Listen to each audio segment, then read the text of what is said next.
Nova Manhã. Entrevista.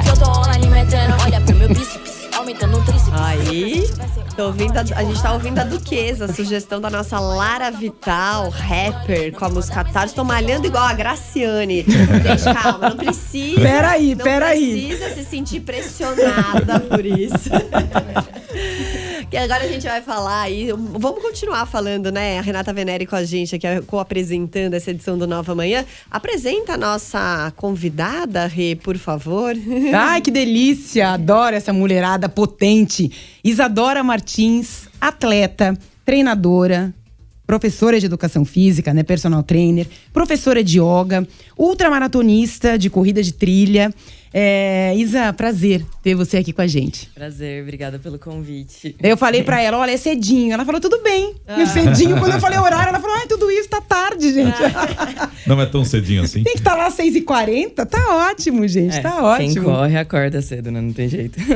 A gente… Conta pra gente, né? Ela tem um projeto muito bacana, Elas na Trilha. O que é exatamente esse projeto, Isadora? Então, Elas na Trilha é um training camp que a gente faz de finais de semana.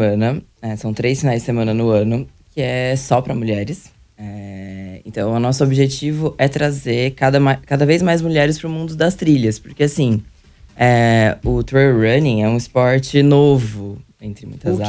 O quê? Corrida de montanha. Ah, tá. Corrida de montanha é um esporte novo. Sei lá, aqui no Brasil começou a desenvolver há uns 10 anos, mais ou menos. Mas no mundo tem uns 20 anos. Então, a gente tem muito poucas mulheres na corrida de montanha. Então, assim, meio que a ideia surgiu quando eu fui fazer uma prova. Tava numa largada de uma outra maratona. E aí, na hora da largada, os organizadores pediram para todos os homens sentarem e só ficarem as mulheres de pé. Só tinha 7% de mulheres na prova de 1.500 pessoas. Nossa. Então, aí eu falei, gente… e assim, quanto maior a distância, menor o número de mulheres. Então, assim, a gente pensou, como que a gente faz para trazer mais mulheres, né? Qual o caminho que a gente pode fazer? E aí eu falei com uma amiga que também tinha esse propósito de trazer mais gente para a corrida. E aí a gente desenvolveu esse projeto, começamos o ano passado, a gente tá na 4ª edição, foi ontem, inclusive, a 4ª edição lá em São Bento do Sapucaí.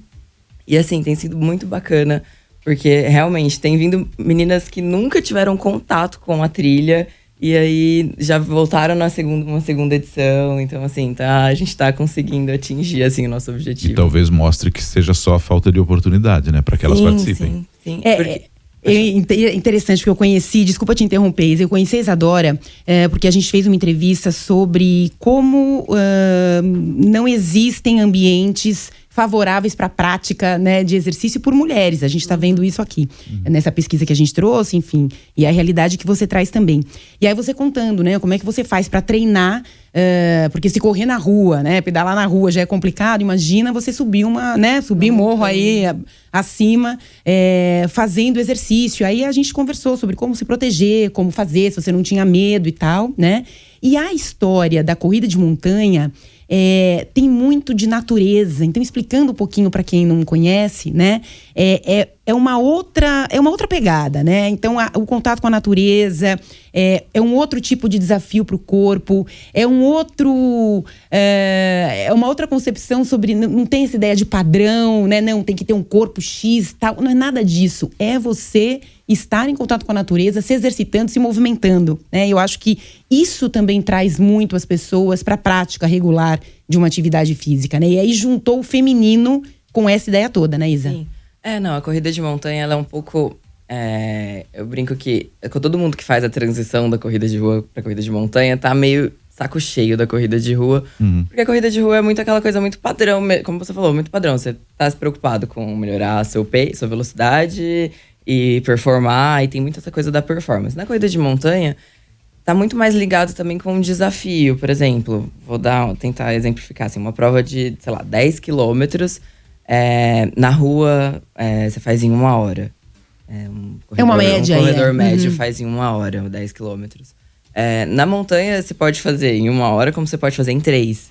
Porque depende muito do quanto de altimetria que tem na prova. Então, perde um pouco essa preocupação de ficar o tempo todo no relógio olhando o pace. Você tá muito mais ali pra curtir. Então, a comunidade da corrida de montanha é um pouco mais agregadora com essa questão de performance. Obviamente, tem as pessoas que estão lá na frente, que estão competindo, porque é uma corrida, né?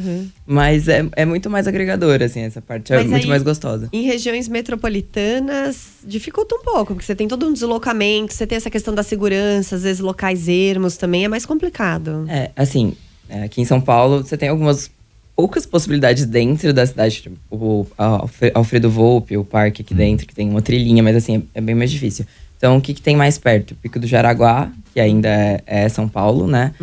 Tem a Serra do Japi, que é Jundiaí, que a gente vai bastante. Tem a Serra da Cantareira, tem os parques, né, estaduais aqui na Serra da Cantareira que dá pra fazer. Mas mesmo assim, o que a gente recomenda é que você não vá sozinha. Então, a gente tem grupos de treino que as pessoas combinam de treinar, porque é complicado ir sozinho, porque você tá num lugar mais ermo, né? Eu já fui algumas vezes treinar sozinha, tipo, no Pico do Jaraguá, porque por mais que também seja um parque, mas eu não me sinto segura. Eu não me sinto segura pra treinar sozinha, porque às vezes eu preciso de um treino mais longo durante a semana e não tenho o que fazer. Aí eu vou, mas eu vou não me sentindo muito segura. Ô, Isadora, isso é comum em outros países? Há alguns que estão muito mais à frente da gente nesse tipo de competição? Sim. Na Europa, o esporte já é bem mais desenvolvido, assim. A comunidade é bem maior. Assim. A gente tá chegando lá, mas, assim, ainda eles têm uma estrutura de provas e competições muito mais estruturada do que aqui. E a gente tá nos primeiros passos, mas, assim, já tá bem legal. Já tem bastante provas, assim, bastante. Tem um grupo bem competitivo, assim, tá crescendo. Tá crescendo, de quando eu comecei nesse esporte há 10 anos atrás, assim, tipo. E como é que você percebe o movimento feminino se abrindo para isso, né? Como é que funcionam nos seus… vocês viajam, né, no fim de semana, tem ali tem a prática, né, do esporte, efetivamente. E tem uma ideia também de conexão, né, do feminino, mulheres com elas mesmas e com as outras mulheres, com a natureza, com uma coisa um pouco mais tranquila, né? Você é professora de yoga também. E eu acho engraçado que as pessoas falam assim… eu queria ser zen, mas eu não sou, né? Então, parece que se a pessoa não é zen… O que é ser zen, né, gente? É uma linha, né, é uma filosofia. Mas parece que se ela não tem aquela tranquilidade, ela tá fora, né, desse circuito. Então, explica pra gente como é que você consegue, né, incluir tudo isso, né? Toda a questão física, emocional, mental, espiritual, social… Se você não é zen, é aí que você tem que fazer yoga mesmo. Quem é zen já não precisa, já tá lá, já chegou. Então, eu gosto muito de fazer esse link do yoga com a prática do esporte, porque eu acho que o yoga ajuda muito você a trazer traz várias coisas positivas pro esporte, né? Essa questão da respiração, de aquietar a mente. Então, porque assim, sei lá, pra quem tá numa parte mais competitiva, que fica mais ansioso pra uma prova, isso ajuda bastante. Mas até mesmo para você desenvolver outras capacidades, né? Porque, por exemplo, na corrida, você precisa desenvolver a sua capacidade cardiorrespiratória. Então, os exercícios respiratórios do yoga ajudam. Flexibilidade, né? Toda a parte física também do yoga ajuda bastante. Então, por exemplo, nesse final de semana, a gente fez um treino, né? No sábado, a gente fez um treino de 12 quilômetros de manhã. Aí, à tarde, a gente teve uma parte de bate-papo, fez uma roda de conversa com as mulheres falando sobre prevenção de lesão e todas as questões que envolvem, né, o esporte. E aí, no final, a gente terminou o dia com uma prática de yoga no pôr do sol, maravilhoso. Então, assim, aí no final do dia a sensação das meninas era, nossa, olha que legal, a gente, né, treinou, fez muita coisa o dia inteiro e ainda terminou com uma prática, relaxando. E nesse… né, uma das partes boas da corrida de montanha também, que são lugares lindos, né? A gente estava em São Bento do Sapucaí, que é maravilhoso. Então, você consegue fazer uma junção de todos os… de várias coisas ali para melhorar no esporte e trazer também essa conexão com a natureza, que a gente tá em São Paulo, a gente perde um pouco disso, da conexão com a natureza, né? A gente vive esse mundo urbano 100% do tempo, né? Deixa eu terminar aqui a nossa conversa, nosso tempo tá um pouco estourado, mas eu queria terminar com uma provocação para vocês duas. A gente teve recentemente aquela determinação do Exército, falando, né, apontando a fisiologia feminina como um limitador para acesso de mulheres às Forças Armadas. Sabemos que homens e mulheres, fisiologicamente, são diferentes. Não é à toa que as mulheres são mais agredidas porque possuem menor força física.